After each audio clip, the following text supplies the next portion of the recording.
Welcome back everybody. Today I'm going to teach you how to create a Webflow account. Webflow is a powerful website builder that lets you design, build, and launch responsive websites visually. So, getting your account set up is the first step to creating stunning web projects. First, open your web browser and navigate to webflow.com. This will take you to Webflow's homepage where you can explore their features and begin the sign-up process.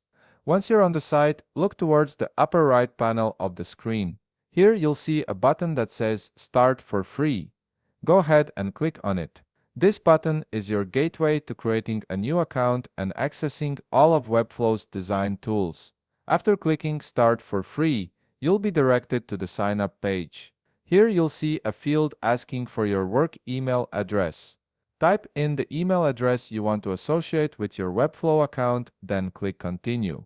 This email will be used for account notifications, password recovery, and important updates from Webflow, so make sure you use an email you check regularly. Next, you'll be prompted to create a new password for your account. Navigate to the password field and type in your preferred password. Make sure it's something secure but memorable.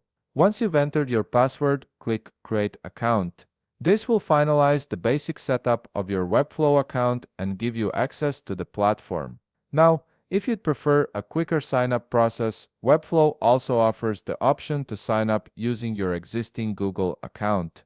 This can save you time and means you won't need to remember another password. To do this, simply click on Sign up with Google instead of entering your email and password manually. After clicking Sign up with Google, you'll be redirected to a Google authentication page. Here you'll see a list of your Google accounts if you're signed into multiple ones.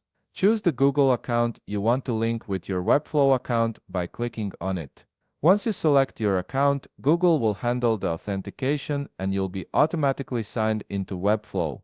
And that's it, you've successfully created your Webflow account and you're now ready to start building websites. Whether you chose the traditional email sign-up or the Google account option, you now have full access to Webflow's design tools and templates. If you found this video helpful, please leave a like, subscribe, and see you in the next video.